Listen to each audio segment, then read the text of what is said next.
Stock market investment ಬಗ್ಗೆ complete ಆಗಿ ಕಲಿಯುವ ವಿಡಿಯೋ ಸೀರೀಸ್ನ 15ನೇ ಹಾಗೂ ಫಂಡಮೆಂಟಲ್ ಅನಾಲಿಸಿಸ್ ಬಗ್ಗೆ ಕಲಿಯುವ 7ನೇ ವಿಡಿಯೋಗೆ ಸ್ವಾಗತ. ಈ ಒಂದು ಚಾನೆಲ್ನಲ್ಲಿ ಈ ಒಂದು ಕಂಪ್ಲೀಟ್ ವಿಡಿಯೋ ಸೀರೀಸ್ ಅನ್ನು ಒಂದು ಪ್ಲೇ ಲಿಸ್ಟ್ ಮಾಡಿಕೊಟ್ಟಿದ್ದೇನೆ, ನಿಮಗೆ ಪ್ರತಿಯೊಬ್ಬರಿಗೂ ನೋಡಬಹುದಾಗಿದೆ. ಈಗ ನಾವು ಫಿನಾನ್ಷಿಯಲ್ ರೇಷಿಯೋಗಳನ್ನು ನೋಡ್ತಾ ಇದ್ದೇವಲ್ವಾ. ಕಳೆದ ವಿಡಿಯೋದಲ್ಲಿ ನಾವು ಪ್ರಾಫಿಟಬಿಲಿಟಿ ರೇಷಿಯೋಗಳನ್ನು ನೋಡಿಯಾಗಿದೆ ಹಾಗೂ ಲಿವರೇಜ್ ರೇಷಿಯೋಗಳನ್ನು ನೋಡಿಯಾಗಿದೆ. ಈ ವಿಡಿಯೋದಲ್ಲಿ ನಮಗೆ ಇವತ್ತು ವ್ಯಾಲ್ಯೂಯೇಷನ್ ರೇಷಿಯೋಗಳು ಹಾಗೂ ಆಪರೇಷನಲ್ ರೇಷಿಯೋಗಳನ್ನು ನೋಡುವ. ನನಗೆ ಗೊತ್ತುಂಟು, ಈಗ ವಿಡಿಯೋ ಸ್ವಲ್ಪ ಕಾಂಪ್ಲಿಕೇಟೆಡ್ ಆಗಿ ಬಂದಿದೆ. ನಾವೀಗ ಫಂಡಮೆಂಟಲ್ ಅನಾಲಿಸಿಸ್ ನ ಫೈನಲ್ ಸ್ಟೇಜ್ ನ ಹತ್ರ ಬಂದಿದ್ದೇವೆ. ಈಗ ನೀವು ಇಂಟ್ರೆಸ್ಟ್ ಇಟ್ಕೊಂಡು ವಿಡಿಯೋಗಳನ್ನು ಸ್ಕಿಪ್ ಮಾಡದೆ ಕಂಪ್ಲೀಟ್ ಆಗಿ ನೋಡಿದ್ರೆ ನಿಮಗೆ ನಿಜವಾಗ್ಲೂ ಅರ್ಥ ಆಗ್ತದೆ. ಈ ವಿಡಿಯೋಗಳಿಗೆ ವ್ಯೂಸ್ ತುಂಬಾ ಕಡಿಮೆ, ಆದರೂ ನಾನಿಲ್ಲಿ ಡೆಲಿವರ್ ಮಾಡುವ ಕಂಟೆಂಟ್ ರಿಯಲ್ ವ್ಯಾಲ್ಯೂ ಇರುವಂತದ್ದು ಎಂದು ನಾನು ನಂಬ್ತೇನೆ. ಹಾಗಾದ್ರೆ ನಮಗೆ ಇನ್ನೂ ಲೇಟ್ ಮಾಡದೆ ವಿಡಿಯೋದೊಳಗೆ ಹೋಗುವ. ನನ್ನ ಹೆಸರು Jijo Joseph. Welcome to my channel.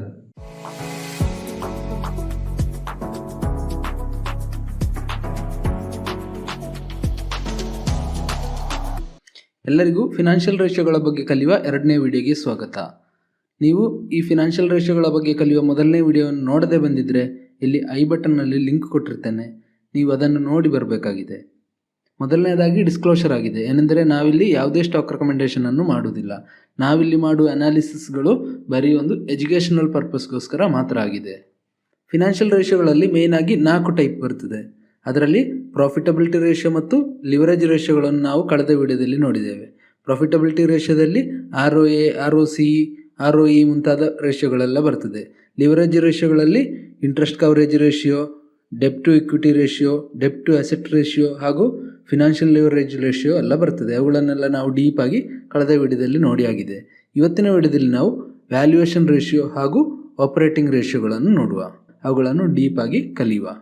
Valuation ratio ಅಂದರೆ ಈ ವ್ಯಾಲ್ಯೂಯೇಷನ್ ರೇಷಿಯೋಗಳಲ್ಲಿ ಕಂಪನಿಯ ಫಿನಾನ್ಷಿಯಲ್ ಪೊಸಿಷನ್ ಮತ್ತು ಈ ಕಂಪನಿಯ ಕರೆಂಟ್ ಮಾರ್ಕೆಟ್ ಪ್ರೈಸ್ ಅನ್ನು ಕಂಪೇರ್ ಮಾಡಿಕೊಂಡು ಕೆಲವು ವ್ಯಾಲ್ಯೂಸ್ ಅನ್ನು ಕೊಡ್ತಾರೆ. ಇದರಿಂದ ಕಂಪನಿಯ ಸ್ಟಾಕ್ನ ಪ್ರೈಸ್ ಓವರ್ ವ್ಯಾಲ್ಯೂಡ್ ಆಗಿದೆ ಅಥವಾ ಅಂಡರ್ ವ್ಯಾಲ್ಯೂನಲ್ಲಿದೆ ಎಂಬುದನ್ನೆಲ್ಲ ನಮಗೆ ತಿಳಿಯಬಹುದಾಗಿದೆ. ಇದರಲ್ಲಿ ಮೇಯ್ನ್ ಆಗಿ 3 ಟೈಪ್ ಬರ್ತದೆ. ಮೊದಲನೇದು PS ratio, price to sale ratio. ಎರಡನೇದು price to book value ratio ಅಥವಾ PB ರೇಷಿಯೋ ಅಂತ ನಾವು ಕರಿತೇವೆ. ಹಾಗೂ ಮೂರನೇದು price to earnings ratio, PE ratio ಅಂತ ಕರಿತೇವೆ. ಈ PB ರೇಷಿಯೋ ಮತ್ತು PE ರೇಷಿಯೋಗಳು ಮೋಸ್ಟ್ ಪಾಪ್ಯುಲರ್ ರೇಷಿಯೋಗಳು ಹಾಗೂ ತುಂಬ ಜನ ಇವುಗಳನ್ನು ಯೂಸ್ ಮಾಡ್ತಾರೆ. ನಾವು ಇದುವರೆಗೆ ಅನಾಲಿಸಿಸ್ ಮಾಡುವಾಗ ನಾವು ಫಿನಾನ್ಷಿಯಲ್ ಇಯರ್ 2020ಯ ಡಾಟಾಗಳನ್ನು ನೋಡಿ ಅನಾಲಿಸಿಸ್ ಮಾಡ್ತಿದ್ವಿ. ಆದರೆ ಈಗ ವ್ಯಾಲ್ಯೂಯೇಷನ್ ರೇಷಿಯೋಗಳು ಬಂದಾಗ ಈ ವ್ಯಾಲ್ಯೂಯೇಷನ್ ರೇಷಿಯೋದಲ್ಲಿ ಕಂಪನಿಯ ಕರೆಂಟ್ ಮಾರ್ಕೆಟ್ ಪ್ರೈಸನ್ನು ಇಟ್ಕೊಂಡು ಕ್ಯಾಲ್ಕುಲೇಟ್ ಮಾಡ್ತಾರೆ. ಆದ್ದರಿಂದಲೇ ಲೇಟೆಸ್ಟ್ ಆ್ಯನ್ಯುವಲ್ ರಿಪೋರ್ಟ್ನ ವ್ಯಾಲ್ಯೂಗಳೊಂದಿಗೆ ನಾವು ಕಂಪೇರ್ ಮಾಡಬೇಕಾಗಿದೆ. ಆದ್ದರಿಂದ ನಾನು 2021ನ ಆ್ಯನ್ಯುವಲ್ ರಿಪೋರ್ಟನ್ನು ಡೌನ್ಲೋಡ್ ಮಾಡಿಕೊಂಡು ಅದರ ವ್ಯಾಲ್ಯೂಗಳನ್ನು ಇಟ್ಟುಕೊಂಡು ಇಲ್ಲಿ ನಾನು ನಿಮಗೆ ತೋರಿಸಿಕೊಡ್ತಿದ್ದೇನೆ. ಮೊದಲನೇದಾಗಿ ನಾವು PE ರೇಷಿಯೋವನ್ನು ನೋಡುವ. ಈ PE ರೇಷಿಯೋದಲ್ಲಿ ಈ ಕಂಪನಿಯ current market price divided by earnings per share ಅನ್ನು ಮಾಡ್ತಾರೆ. ಅರ್ನಿಂಗ್ಸ್ ಪರ್ ಶೇರ್ ನಮಗೆ ಕಂಪನಿಯ ಫಿನಾನ್ಷಿಯಲ್ ಸ್ಟೇಟ್ಮೆಂಟ್ಗಳಿಂದ ಸಿಗ್ತದೆ. ಅಥವಾ ಈ ಕಂಪನಿಯ total earnings divided by total number of shares ಮಾಡಿದರೂ ಈ ಅರ್ನಿಂಗ್ಸ್ ಪರ್ ಶೇರ್ ಸಿಗ್ತದೆ. ಈ current stock price divided by earnings per share ಅಥವಾ ಈ PE ರೇಷಿಯೋ ನಮಗೆ ನೋಡುವಾಗ ಈ ಕಂಪನಿ ಪ್ರತಿ 1 ರೂಪಾಯಿಯನ್ನು ಜನರೇಟ್ ಮಾಡುವಾಗ ಮಾರ್ಕೆಟ್ ಪಾರ್ಟಿಸಿಪೆಂಟ್ಸ್ ಈ ಕಂಪನಿಗೆ ಎಷ್ಟು ರೂಪಾಯಿ ಕೊಡಲಿಕ್ಕೆ ರೆಡಿ ಇದ್ದಾರೆ ಅಥವಾ ಈ ಕಂಪನಿಯ ಮಾರ್ಕೆಟ್ ಪ್ರೈಸ್ ಎಷ್ಟು ಹೆಚ್ಚಾಗ್ತದೆ ಎಂಬುದನ್ನು ನಮಗೆ ನೋಡ್ಬೋದು. ಈ PE ರೇಷಿಯೋ ನಮಗೆ ನೋಡುವಾಗ ಪ್ರತಿ 1 ರೂಪಾಯಿ ಈ ಕಂಪನಿ ಜನರೇಟ್ ಮಾಡುವಾಗ 157 ರೂಪಾಯಿಯಲ್ಲಿ ಮಾರ್ಕೆಟ್ ಪಾರ್ಟಿಸಿಪೆಂಟ್ಸ್ ಇದನ್ನು ಬೈ ಮಾಡಲಿಕ್ಕೆ ರೆಡಿ ಇದ್ದಾರೆ ಎಂಬುದನ್ನು ನಮಗೆ ನೋಡ್ಬೋದು. ಅಥವಾ ಈ ಕಂಪನಿಯ ಅರ್ನಿಂಗ್ಸ್ ಪರ್ ಶೇರ್ನ 157 ಪಟ್ಟು ಈ ಕಂಪನಿಯ ಕರೆಂಟ್ ಮಾರ್ಕೆಟ್ ಪ್ರೈಸ್ ಇದೆ ಎಂಬಂಥದ್ದು ನಮಗೆ ನೋಡ್ಬೋದು. ಈ ಒಂದು ವ್ಯಾಲ್ಯೂ ಸ್ವಲ್ಪ ಓವರ್ ವ್ಯಾಲ್ಯೂಡ್ ಆಗಿದೆ ಎಂದು ತೋರಿಸ್ತದೆ. ನಾವು ಯಾವಾಗಲೂ ಹೇಳುವಾಗ ಈ ಒಂದು ಕಂಪನಿಯನ್ನು ಇದರ ಪಿಯರ್ಸ್ ಮತ್ತು ಇದರ ಪಾಸ್ಟ್ ಪರ್ಫಾರ್ಮೆನ್ಸ್ನೊಂದಿಗೆ ಕಂಪೇರ್ ಮಾಡಬೇಕಾಗಿದೆ. ಹಾಗಾದರೆ ನೆಕ್ಸ್ಟ್ ನಾವು PB ರೇಷಿಯೋ ಅಂದರೆ ಏನು ಎಂಬುದನ್ನು ನೋಡುವ. ಈ PB ರೇಷಿಯೋದಲ್ಲಿ ಈ ಕಂಪನಿಯ ಕರೆಂಟ್ ಮಾರ್ಕೆಟ್ ಪ್ರೈಸನ್ನು ಕಂಪನಿಯ ಬುಕ್ ವ್ಯಾಲ್ಯೂಯೊಂದಿಗೆ ಕಂಪೇರ್ ಮಾಡ್ತಾರೆ. ಬುಕ್ ವ್ಯಾಲ್ಯೂ ಅಂದರೆ ಏನು ಎಂಬುದನ್ನೆಲ್ಲ ನಾವು ಮೊದಲೊಂದು ವಿಡಿಯೋದಲ್ಲಿ ನೋಡಿ ಆಗಿದೆ. ಈ ಕಂಪನಿಯ ಎಲ್ಲ ಅಸೆಟ್ಗಳನ್ನು ಲಿಕ್ವಿಡೇಟ್ ಮಾಡಿ ಡೆಟ್ಸ್ಗಳನ್ನೆಲ್ಲ ಕೊಟ್ಟು ಮುಗಿಸಿದ ನಂತರ ಎಷ್ಟು ಹಣ ಅಲ್ಲಿ ಬಾಕಿ ಆಗ್ತದೆ ಎಂಬುದನ್ನು ಈ ಬುಕ್ ವ್ಯಾಲ್ಯೂ ತೋರಿಸ್ತದೆ. ಈ ಬುಕ್ ವ್ಯಾಲ್ಯೂ ಪರ್ ಶೇರನ್ನು ನಾವು ನೋಡಬೇಕಾದ್ರೆ shareholders equity divided by total number of ಶೇರ್ಸನ್ನು ನಮಗೆ ಮಾಡಿದರೆ ಸಾಕಾಗ್ತದೆ. ಇಲ್ಲಿ ಈ ಕಂಪನಿಯ ಬುಕ್ ವ್ಯಾಲ್ಯೂ ಪರ್ ಶೇರ್ 84 ಎಂಬುದನ್ನು ನೋಡ್ಬೋದು. ಇದನ್ನು ಕರೆಂಟ್ ಮಾರ್ಕೆಟ್ ಪ್ರೈಸಿಂದ 1721ರಿಂದ ನಾನಿವತ್ತು ಮಾರ್ಕೆಟಲ್ಲಿ ನೋಡಿದ್ದೆ 1721 ರೂಪಾಯಿಗೆ ಈ ಟೈಟಾನ್ ಕಂಪನಿಯ ಶೇರ್ಗಳು ಟ್ರೇಡ್ ಆಗ್ತಿತ್ತು. ಈ 1721ರಿಂದ ಈ 84ಅನ್ನು ಡಿವೈಡ್ ಮಾಡುವಾಗ ನಮಗೆ 20.5 ಸಿಗ್ತದೆ. ಇದು ಈ ಕಂಪನಿಯ PB ರೇಷಿಯೋ ಎಂದು ನಮಗೆ ಹೇಳ್ಬೋದು. ಅಂದರೆ ಈ ಕಂಪನಿಯ ಬುಕ್ ವ್ಯಾಲ್ಯೂಗಿಂತ 20 ಪಟ್ಟು ಹೆಚ್ಚಿನ ವ್ಯಾಲ್ಯೂಗೆ ಈ ಕಂಪನಿಯ ಶೇರ್ಗಳು ಈಗ ಮಾರ್ಕೆಟಲ್ಲಿ ಟ್ರೇಡ್ ಆಗ್ತಿದೆ ಎಂದು ಹೇಳ್ಬೋದು ನಮಗೆ. ಇಲ್ಲಿ ಈ ವ್ಯಾಲ್ಯೂ ಜಾಸ್ತಿ ಆಗ್ತಾ ಹೋದಾಗೆ ಕಂಪನಿ ಓವರ್ ವ್ಯಾಲ್ಯೂಡ್ ಆಗಿದೆ ಎಂದು ನಮಗೆ ಹೇಳ್ಬೋದು. ಈ ಪಿ ಬಿ ರೇಷಿಯೋಗಳು ಯಾವಾಗಲೂ ಕಡಿಮೆ ಇರುವಂಥದ್ದು ಒಳ್ಳೆಯದು. ಪಿ ಬಿ ರೇಷಿಯೋ 1ರ ಹತ್ತಿರ ಇದ್ದರೆ ಈ ಕಂಪನಿ ನಮಗೆ ಬುಕ್ ವ್ಯಾಲ್ಯೂಯಲ್ಲೇ ಬೈ ಮಾಡಲಿಕ್ಕೆ ಆಗ್ತದೆ ಎಂಬಂಥದ್ದು ನಮಗೆ ಹೇಳ್ಬೋದು. ಈ ಪಿ ಬಿ ರೇಷಿಯೋ 1ರ ಹತ್ತಿರ ಇದ್ದು ಬಾಕಿ ಉಳಿದ ರೇಷಿಯೋಗಳೆಲ್ಲ ಒಳ್ಳೆ ಪರ್ಫಾರ್ಮೆನ್ಸನ್ನು ತೋರಿಸ್ತಿದ್ರೆ ಇದು ನಿಜವಾಗ್ಲೂ ನಮಗೆ ಬೈ ಮಾಡ್ಬೋದು. ಅಂದರೆ ಈ ಕಂಪನಿಯ ರಿಯಲ್ ವ್ಯಾಲ್ಯೂ ಅಲ್ಲೇ ನಮಗೆ ಈ ಶೇರನ್ನು ಬೈ ಮಾಡ್ಬೋದು ಎಂದು ನಮಗೆ ಹೇಳ್ಬೋದು. ಆದರೆ ಇಂತಹ ದೊಡ್ಡ ಕಂಪನಿಗಳು ನಮಗೆ ಮಾರ್ಕೆಟಲ್ಲಿ ಬುಕ್ ವ್ಯಾಲ್ಯೂಯಲ್ಲಿ ಸಿಗುವುದಿಲ್ಲ. ನಾವು ಇದಕ್ಕಿಂತ ಹೆಚ್ಚಿನ ಅಮೌಂಟನ್ನು ಪೇ ಮಾಡಲೇಬೇಕಾಗ್ತದೆ. ನೆಕ್ಸ್ಟ್ ನಾವು ವ್ಯಾಲ್ಯೂಯೇಷನ್ ರೇಷಿಯೋದಲ್ಲಿ ಕೊನೆಯದಾದ PS ರೇಷಿಯೋ ಅಥವಾ ಪ್ರೈಸ್ ಟು ಸೇಲ್ ರೇಷಿಯೋಗಳನ್ನು ನೋಡುವ. ಇದ್ಯಾಕೆ ಯೂಸ್ ಮಾಡ್ತಾರೆ ಅಂತ ಹೇಳಿದರೆ, ಕೆಲವು ಅಕೌಂಟಿಂಗ್ ರೂಲ್ಗಳಿಂದ ಈ ಕಂಪನಿಯ ಪ್ರಾಫಿಟ್ ಕಮ್ಮಿಯಾಗಿ ತೋರಿಸ್ತಾ ಹೋಗ್ತದೆ. ಅಂದರೆ ಡಿಪ್ರಿಸಿಯೇಷನ್, ಅಮೋರ್ಟೈಸೇಷನ್ ಮುಂತಾದ ಕೆಲವು ಟರ್ಮ್ಗಳೆಲ್ಲ ಬಂದು ಈ ಕಂಪನಿಯ ಲಾಭವು ತೋರಿಸುವಾಗ ಕಮ್ಮಿಯಾಗಿ ಹೋಗ್ತದೆ. ಅದಕ್ಕಾಗಿ ನಾವು ಪ್ರೈಸ್ ಟು ಸೇಲ್ ರೇಷಿಯೋಗಳನ್ನು ಯೂಸ್ ಮಾಡ್ತೇವೆ. ಇದನ್ನು ಕಂಡುಹಿಡಿಯಲು current stock price divided by sales per share ಮಾಡಿದರೆ ಸಾಕಾಗ್ತದೆ. ಈ ಸೇಲ್ಸ್ ಪರ್ ಶೇರ್ ಅನ್ನು ನೋಡುವಂಥದ್ದು total sales divided by total number of shares ಅನ್ನು ಮಾಡಿದರೆ ಸಾಕಾಗ್ತದೆ. ಈ ಟೋಟಲ್ ಸೇಲ್ಸ್ ನಮಗೆ ರೆವೆನ್ಯೂ ಫ್ರಮ್ ಆಪರೇಷನ್ಸ್ ಅನ್ನು ನೋಡುವಾಗ ಸಿಗ್ತದೆ. ಇಲ್ಲಿ ನಮಗೆ 7.1 ಈ ಕಂಪನಿಯ PS ರೇಷಿಯೋ ಆಗಿ ಸಿಕ್ಕಿದೆ. ಅದರ ಅರ್ಥವೇನೆಂದರೆ, ಈ ಕಂಪನಿ ಪ್ರತಿ 1 ರೂಪಾಯಿಯ ಸೇಲ್ಸ್ ಅನ್ನು ಮಾಡುವಾಗ ಇದರ ಸ್ಟಾಕ್ನ ಪ್ರೈಸ್ 7.1 ಟೈಮ್ಸ್ ಹೈಯರ್ ಆಗಿರ್ತದೆ ಎಂಬಂಥದ್ದು. ಇಲ್ಲಿ ನಾವು ತಿಳಿದಿರಬೇಕಾದ ವಿಷಯ ಒಂದಿದೆ, ಏನೆಂದರೆ ಕಂಪನಿಯ ಸೇಲ್ಸನ್ನು ಮಾತ್ರ ಇಟ್ಟುಕೊಂಡು ನಾವು ಇಲ್ಲಿ ಅನಾಲಿಸಿಸ್ ಮಾಡ್ತಿದ್ದೇವೆ. ಆದರೆ ಈ ಸೇಲ್ಸ್ ಎಷ್ಟಾದರೂ ಈ ಕಂಪನಿಯ ಮಾರ್ಜಿನ್ ಒಳ್ಳೆದಿಲ್ಲದಿದ್ದರೆ ಇದು ವೇಸ್ಟ್ ಆಗ್ತದೆ. ಈ ಪ್ರೈಸ್ ಟು ಸೇಲ್ಸ್ ರೇಷಿಯೋವನ್ನು ನೋಡೋ ಮೊದಲು ಈ ಕಂಪನಿಯ ಪ್ಯಾಟ್ ಮಾರ್ಜಿನ್, ಅಂದರೆ ಈ ಕಂಪನಿ ಸೇಲ್ ಮಾಡುವಾಗ ಎಷ್ಟು ಮಾರ್ಜಿನ್ ಸಿಗ್ತದೆ, ನಾವು ಕಳೆದ ವಿಡಿಯೋದಲ್ಲಿ ಪ್ಯಾಟ್ ಮಾರ್ಜಿನ್ ಬಗ್ಗೆ ಡಿಸ್ಕಸ್ ಮಾಡಿದ್ದೇವೆ. ಈ ಪ್ಯಾಟ್ ಮಾರ್ಜಿನ್ ಎಷ್ಟಿದೆ ಎಂಬುವಂಥದ್ದು ನಾವು ತಿಳಿದುಕೊಳ್ಬೇಕಾಗಿದೆ. ನಾವು ಯಾವಾಗಲೂ ಹೇಳುವಾಗ ಇದನ್ನು ಈ ಕಂಪನಿಯ ಪಿಯರ್ಸ್ ಒಂದಿಗೆ ಮತ್ತು ಇದರ ಪಾಸ್ಟ್ ಪರ್ಫಾರ್ಮೆನ್ಸ್ ಒಂದಿಗೆ ನಾವು ಕಂಪೇರ್ ಮಾಡಿ ನೋಡಬೇಕಾಗಿದೆ. ಈ ಆಪರೇಟಿಂಗ್ ರೇಷಿಯೋಗಳು ಹೇಳುವುದೇನೆಂದರೆ, ಈ ಕಂಪನಿಯ ಅಸೆಟ್ ಮತ್ತು ಪ್ರಾಪರ್ಟೀಸ್ಗಳನ್ನು ಈ ಕಂಪನಿ ಹೇಗೆ ಯೂಸ್ ಮಾಡ್ತದೆ, ಹೇಗೆ ಯುಟಿಲೈಸ್ ಮಾಡ್ತದೆ ಎಂಬುದರ ಎಫಿಷಿಯನ್ಸಿಯನ್ನು ಈ ಆಪರೇಟಿಂಗ್ ರೇಷಿಯೋಗಳು ನಮಗೆ ತೋರಿಸಿಕೊಡ್ತದೆ. ಈ ಆಪರೇಟಿಂಗ್ ರೇಷಿಯೋಗಳನ್ನು ಆಕ್ಟಿವಿಟಿ ರೇಷಿಯೋಸ್ ಅಥವಾ ಮ್ಯಾನೇಜ್ಮೆಂಟ್ ರೇಷಿಯೋಗಳು ಎಂದು ಕರೀತಾರೆ. ಹಾಗಾದರೆ ಮೊದಲು ನಾವು ಫಿಕ್ಸ್ಡ್ ಅಸೆಟ್ ಟರ್ನ್ ಓವರ್ ರೇಷಿಯೋವನ್ನು ನೋಡುವ. ಈ ಫಿಕ್ಸ್ಡ್ ಅಸೆಟ್ ಟರ್ನ್ ಓವರ್ ರೇಷಿಯೋದಲ್ಲಿ ಈ ಕಂಪನಿಯ ಫಿಕ್ಸ್ಡ್ ಅಸೆಟ್ಗಳನ್ನೆಲ್ಲ ಯೂಸ್ ಮಾಡಿಕೊಂಡು ಈ ಕಂಪನಿ ಎಷ್ಟು ರೆವೆನ್ಯೂವನ್ನು ಜನರೇಟ್ ಮಾಡ್ತಿದೆ ಎಂಬುವಂಥದ್ದು ನಮಗೆ ನೋಡ್ಬೋದು.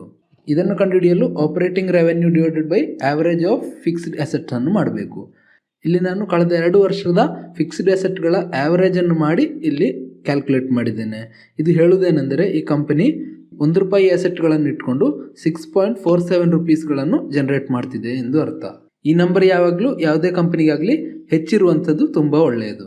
ನೆಕ್ಸ್ಟ್ ನಾವು ಟೋಟಲ್ ಅಸೆಟ್ ಟರ್ನ್ ಓವರ್ ರೇಷಿಯೋವನ್ನು ನೋಡುವ. ಲಾಸ್ಟ್ ಸ್ಲೈಡಲ್ಲಿ ನಾವು ಫಿಕ್ಸ್ಡ್ ಅಸೆಟನ್ನು ನೋಡಿದಾಗ ಇಲ್ಲಿ ಫಿಕ್ಸ್ಡ್ ಅಸೆಟ್ಗಳನ್ನು ಮಾತ್ರ ನೋಡಿದ್ದೇವೆ.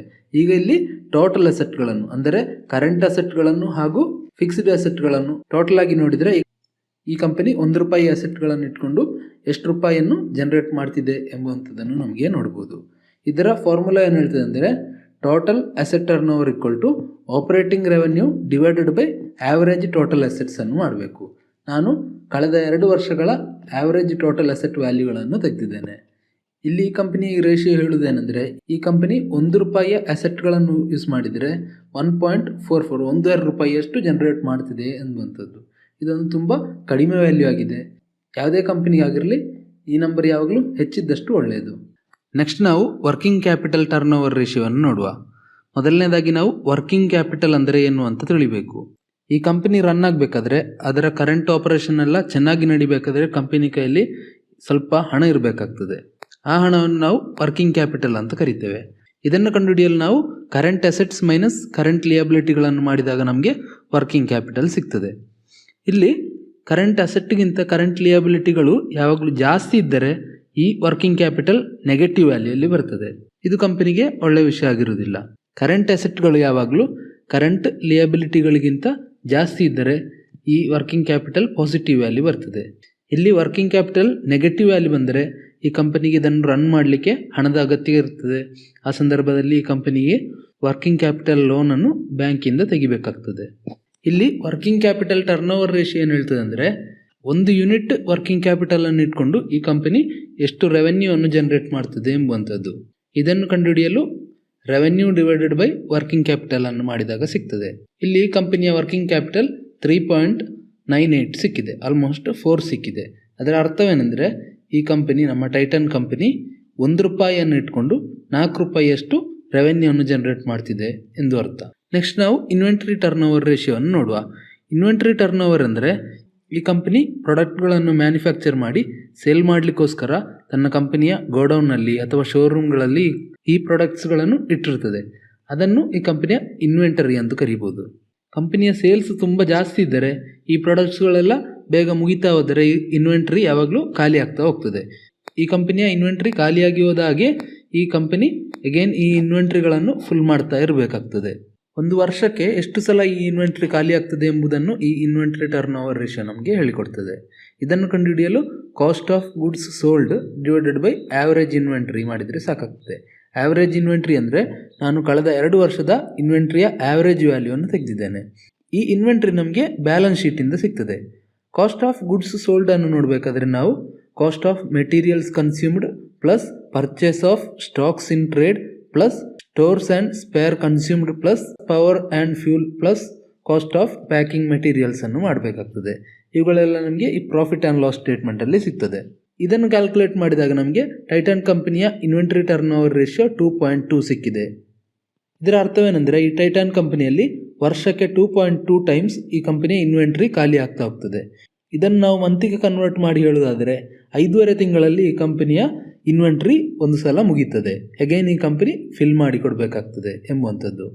ಇದನ್ನೇ ಇನ್ನೊಂದು ಥರದಲ್ಲಿ ಇನ್ವೆಂಟ್ರಿ ನಂಬರ್ ಆಫ್ ಡೇಸ್ ಅಂತ ಹೇಳ್ತಾರೆ. ಅಂದರೆ ಎಷ್ಟು ದಿನಕ್ಕೆ ಈ ಕಂಪನಿಯ ಇನ್ವೆಂಟ್ರಿ ಫುಲ್ ಆಗಿರುತ್ತದೆ, ಎಷ್ಟು ದಿನಕ್ಕೊಮ್ಮೆ ಈ ಕಂಪನಿಯ ಇನ್ವೆಂಟ್ರಿಯನ್ನು ಫುಲ್ ಮಾಡಿ ಕೊಡಬೇಕಾಗ್ತದೆ ಎಂಬುವಂಥದ್ದನ್ನು ನೋಡ್ಬೋದು ಇಲ್ಲಿ. ಇದನ್ನು ಕಂಡುಹಿಡಿಯಲು 365 divided by inventory turnover ರೇಷಿಯೋನ್ನು ಮಾಡಬೇಕಾಗಿದೆ. 365 ಡಿವೈಡೆಡ್ ಬೈ 2.2 ಮಾಡಿದಾಗ ನಮಗೆ ಇಲ್ಲಿ 165 ಸಿಗ್ತದೆ. ಅಂದರೆ ಈ ಕಂಪನಿಯಲ್ಲಿ 165 ಡೇಸಿಗೊಮ್ಮೆ ಈ ಕಂಪನಿಯ ಇನ್ವೆಂಟ್ರಿಯನ್ನು ಫುಲ್ ಮಾಡಬೇಕು ಎಂಬುವಂಥದ್ದು. ಇಲ್ಲಿ ಇನ್ವೆಂಟ್ರಿ ಟರ್ನ್ ಓವರ್ ರೇಷಿಯೋ ಜಾಸ್ತಿ ಇರುವಂಥದ್ದು ಒಳ್ಳೆಯದು. ಅಂದರೆ ಈ ಕಂಪನಿಯ ಸೇಲ್ಸ್ ಜಾಸ್ತಿ ಇದ್ದರೆ ಈ ಕಂಪನಿಯ ಇನ್ವೆಂಟ್ರಿ ಮುಗಿತಾ ಹೋಗ್ತದೆ. ಆಗ ಈ ಕಂಪನಿಯ ಇನ್ವೆಂಟ್ರಿ ಟರ್ನ್ ಓವರ್ ರೇಷಿಯೋ ಜಾಸ್ತಿ ಆಗ್ತಾ ಹೋಗ್ತದೆ.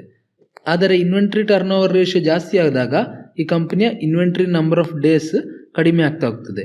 ಇದು ಕಡಿಮೆ ಇರುವಂಥದ್ದು ಒಳ್ಳೆಯದು. ಅಂದರೆ ಈ ಇನ್ವೆಂಟ್ರಿ ಟರ್ನ್ ಓವರ್ ರೇಷಿಯೋ ಈಗ ಒಂದು 30 ಅಂತಿದ್ರೆ 30 ಡೇಸಲ್ಲಿ ಈ ಕಂಪನಿ ಎಲ್ಲ ಪ್ರಾಡಕ್ಟ್ಸ್ಗಳು ಸೆಲ್ ಆಗಿ ಹೋಗ್ತದೆ. ಅಗೈನ್ ಕಂಪನಿ ಫಿಲ್ ಮಾಡಬೇಕು ಎಂಬುವಂಥದ್ದು. ಈ ಇನ್ವೆಂಟ್ರಿ ನಂಬರ್ ಆಫ್ ಡೇಸ್ ಯಾವಾಗಲೂ ಕಡಿಮೆ ಇರುವಂಥದ್ದು ಒಳ್ಳೆಯದು.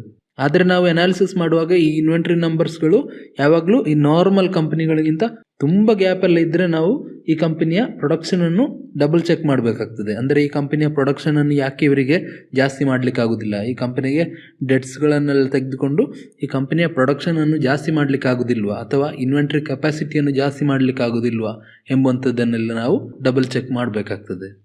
ನೆಕ್ಸ್ಟ್ ನಾವು ಅಕೌಂಟ್ಸ್ ರಿಸೀವಬಲ್ ಟರ್ನ್ ಓವರ್ ರೇಷಿಯೋವನ್ನು ನೋಡುವ. ಈ ರೇಷಿಯೋ ಹೇಳುವುದೇನೆಂದರೆ ಈ ಕಂಪನಿಯ ಸಾಲಗಾರರಿಂದ ಅಥವಾ ಕಂಪನಿಯ ಕಸ್ಟಮರಿಂದ ಈ ಕಂಪನಿ ಹಣವನ್ನು ಎಷ್ಟು ಫ್ರೀಕ್ವೆಂಟ್ಲಿ ಈ ಕಂಪನಿ ಹಣವನ್ನು ಕಲೆಕ್ಟ್ ಮಾಡ್ತದೆ ಎಂಬುವಂಥದ್ದನ್ನು. ಇದನ್ನು ಕಂಡುಹಿಡಿಯಲು operating revenue divided by average receivables ಅನ್ನು ತೆಗೆದರೆ ಸಾಕಾಗ್ತದೆ. ಇಲ್ಲಿ ನಾನು ಟ್ರೇಡ್ ರಿಸೀವಬಲ್ ಅನ್ನು ತೆಗೆದಿದ್ದೇನೆ. ಟ್ರೇಡ್ ರಿಸೀವಬಲ್ 2 ವರ್ಷದ ಆ್ಯಾವರೇಜ್ ಅನ್ನು ತೆಗೆದು ಬರೆದಿದ್ದೇನೆ. Operating revenue divided by average receivables ಮಾಡಿದಾಗ 63.84 ಸಿಕ್ಕಿದೆ. ಇದರ ಅರ್ಥವೇನೆಂದರೆ ಈ ಕಂಪನಿ ವರ್ಷಕ್ಕೆ 63 ಸಲ ಈ ಕಂಪನಿಯ ರಿಸೀವಬಲ್ಸ್ ಅನ್ನೆಲ್ಲ ಕ್ಲಿಯರ್ ಮಾಡಿಕೊಳ್ತದೆ ಎಂಬುವಂಥದ್ದು. ಅಗೇನ್ ನಾವು ಯಾವಾಗಲೂ ಹೇಳುವಾಗ ಈ ಕಂಪನಿಯ ಕಾಂಪಿಟೇಟರ್ಸ್ ಜೊತೆ ಮತ್ತು ಈ ಕಂಪನಿಯ ಪ್ರೀವಿಯಸ್ ಪರ್ಫಾರ್ಮೆನ್ಸ್ ಜೊತೆ ನಾವು ಇದನ್ನು ಕಂಪೇರ್ ಮಾಡಿ ನೋಡಬೇಕಾಗಿದೆ. ನೆಕ್ಸ್ಟ್ ನಾವು ಡೇ ಸೇಲ್ಸ್ ಔಟ್ಸ್ಟ್ಯಾಂಡಿಂಗ್ ಅನ್ನು ನೋಡುವ. ಇದರ ಅರ್ಥವೇನೆಂದರೆ ಈ ಕಂಪನಿ ಒಂದು ಪ್ರಾಡಕ್ಟ್ಸನ್ನು ಸೆಲ್ ಮಾಡಿ ಅಥವಾ ಒಂದು ಇನ್ವಾಯ್ಸನ್ನು ಇಶ್ಯೂ ಮಾಡಿದ ನಂತರ ಎಷ್ಟು ದಿನಗಳಲ್ಲಿ ಈ ಕಂಪನಿಗೆ ಈ ಹಣವನ್ನು ಕಲೆಕ್ಟ್ ಮಾಡಲಿಕ್ಕೆ ಆಗ್ತದೆ ಎಂಬುವಂಥದ್ದನ್ನು ಡೇ ಸೇಲ್ಸ್ ಔಟ್ಸ್ಟ್ಯಾಂಡಿಂಗ್ ಹೇಳ್ತದೆ. ಇದನ್ನು ಕಂಡುಹಿಡಿಯಲು 365 ಡಿವೈಡ್ ಬೈ ನಾವು ಆಗ ನೋಡಿದ ರಿಸೀವಬಲ್ ಟರ್ನ್ ಓವರ್ ರೇಷಿಯೋವನ್ನು ಮಾಡಿದರೆ ಸಾಕಾಗ್ತದೆ. ಇಲ್ಲಿ 5.79 ಸಿಗ್ತದೆ. ಅಂದರೆ ಈ ಕಂಪನಿ ಒಂದು ಇನ್ವಾಯ್ಸನ್ನು ಇಶ್ಯೂ ಮಾಡಿದ ನಂತರ ಈ ಕಂಪನಿಗೆ ಆಲ್ಮೋಸ್ಟ್ 6 ದಿನದಷ್ಟು ಈ ಕಂಪನಿ ಹಣವನ್ನು ಕಲೆಕ್ಟ್ ಮಾಡಲಿಕ್ಕೆ ಬೇಕಾಗ್ತದೆ ಎಂಬುವಂಥದ್ದು. ಈ ನಂಬರ್ ಯಾವಾಗಲೂ ಕಡಿಮೆ ಇರುವಂಥದ್ದು ಒಳ್ಳೆಯದು. ಅಂದರೆ ಎಷ್ಟು ಬೇಗ ಈ ಕಂಪನಿ ಹಣವನ್ನು ಕಲೆಕ್ಟ್ ಮಾಡಲಿಕ್ಕೆ ಸಾಧ್ಯ ಆಗ್ತದೆ ಅಷ್ಟು ಈ ಕಂಪನಿ ಕ್ವಿಕ್ಕರ್ ಆಗಿದೆ ಅಥವಾ ಎಫಿಷಿಯೆಂಟ್ ಆಗಿ ಈ ಕೆಲಸವನ್ನು ಮಾಡ್ತಿದೆ ಎಂಬುವಂಥದ್ದು ನಮಗೆ ನೋಡ್ಬೋದು. ಈಗ ನಾವು ಎಲ್ಲ ರೀತಿಯ ಫಿನಾನ್ಷಿಯಲ್ ರೇಷಿಯೋಗಳನ್ನು ನೋಡಿದ್ದೇವೆ. ಕಳೆದ ವಿಡಿಯೋದಲ್ಲಿ ಪ್ರಾಫಿಟಬಿಲಿಟಿ ರೇಷಿಯೋಗಳನ್ನು ನೋಡಿದ್ದೇವೆ, ಲಿವರೇಜ್ ರೇಷಿಯೋಗಳನ್ನು ನೋಡಿದ್ದೇವೆ. ಇವತ್ತು ನಮ್ಮ ವ್ಯಾಲ್ಯೂಯೇಷನ್ ರೇಷಿಯೋಗಳನ್ನು ನೋಡಿದ್ವಿ, ಆಪರೇಟಿಂಗ್ ರೇಷಿಯೋಗಳನ್ನು ನೋಡಿದ್ವಿ. ಇಲ್ಲಿ ನಮಗೆ ತುಂಬ ರೇಷಿಯೋಗಳು ಬಂದಿದೆ. ಇವುಗಳನ್ನೆಲ್ಲ ನೋಡಿ ನೀವು ಟೆನ್ಷನ್ ಮಾಡಿಕೊಳ್ಬೇಕಾದ ಅಗತ್ಯ ಇಲ್ಲ. ಯಾಕಂದರೆ ಈ ಎಲ್ಲ ರೇಷಿಯೋಗಳ ಫಾರ್ಮುಲಾಗಳೆಲ್ಲ ನೀವು ನೆನಪಿನಲ್ಲಿ ಇಟ್ಕೊಳ್ಬೇಕಾದ ಅಗತ್ಯವೇನಿಲ್ಲ. ನೀವು ಈ ರೇಷಿಯೋಗಳನ್ನು ನೋಡಿದಾಗ ಇದರ ಅರ್ಥವೇನು, ಈ ನಂಬರ್ ಹೇಗಿರುವಂಥದ್ದು ಒಂದು ಕಂಪನಿಗೆ ಒಳ್ಳೆಯದು ಎಂಬುವಂಥದ್ದು ಗೊತ್ತಿದ್ರೆ ಸಾಕಾಗ್ತದೆ. ಈ ರೇಷಿಯೋಗಳಲ್ಲಿ ಆಲ್ಮೋಸ್ಟ್ ಎಲ್ಲ ರೇಷಿಯೋಗಳು ನಮಗೆ screener.in ನಲ್ಲಿ ಸಿಗ್ತದೆ. ಅದರ ಕೆಲವು ರೇಷಿಯೋಗಳು ಸಿಗುವುದಿಲ್ಲ. ಇದನ್ನು ನೀವು ಮ್ಯಾನ್ಯಲ್ ಆಗಿ ಕ್ಯಾಲ್ಕುಲೇಟ್ ಮಾಡಬೇಕಾಗಿದೆ. ನೀವು ನೆನಪಿನಲ್ಲಿ ಇಟ್ಕೊಳ್ಬೇಕಾದ ವಿಷಯವೇನೆಂದರೆ ಈ ಫಿನಾನ್ಷಿಯಲ್ ರೇಷಿಯೋಗಳು ಸುಮ್ಮನೆ ಇದ್ರೆ ಪ್ರಯೋಜನ ಇಲ್ಲ. ಇವುಗಳನ್ನು ಇದೇ ಸೆಕ್ಟರ್ನ ಬೇರೆ ಕಂಪನಿಗಳೊಂದಿಗೆ ನಾವು ಕಂಪೇರ್ ಮಾಡಿದಾಗ ಮಾತ್ರ ಈ ಫಿನಾನ್ಷಿಯಲ್ ರೇಷಿಯೋಗಳಿಂದ ನಮಗೆ ಯೂಸ್ ಸಿಗ್ತದೆ. ಮುಂದಿನ ವಿಡಿಯೋದಲ್ಲಿ ನಾವು ಒಂದು ಲಾಂಗ್ ಟರ್ಮ್ ಇನ್ವೆಸ್ಟ್ಮೆಂಟ್ ಮಾಡಲು ಸ್ಟಾಕ್ಗಳನ್ನು ಹೇಗೆ ಸೆಲೆಕ್ಟ್ ಮಾಡಬೇಕು ಎಂಬುವಂಥದ್ದನ್ನು ನೋಡುವ. ಅಂದರೆ ಒಂದು ಸ್ಟಾಕನ್ನು ಸೆಲೆಕ್ಟ್ ಮಾಡಲಿಕ್ಕೆ ಯಾವ್ಯಾವ ಪ್ರೊಸೆಸ್ಗಳಿವೆ ಎಂಬುದನ್ನೆಲ್ಲ ನಾವು ಡೀಪಾಗಿ ನೋಡುವ. ಈ ವಿಡಿಯೋ ಇಷ್ಟವಾದರೆ ಲೈಕ್ ಮಾಡಿ ಹಾಗೂ ಸ್ಟಾಕ್ ಮಾರ್ಕೆಟಲ್ಲಿ ಇಂಟ್ರೆಸ್ಟ್ ಇದ್ದವರಿಗೆ ಇದನ್ನು ಶೇರ್ ಮಾಡಿಕೊಡಿ. ವಿಡಿಯೋ ನೋಡಿದ್ದಕ್ಕೆ ಧನ್ಯವಾದಗಳು.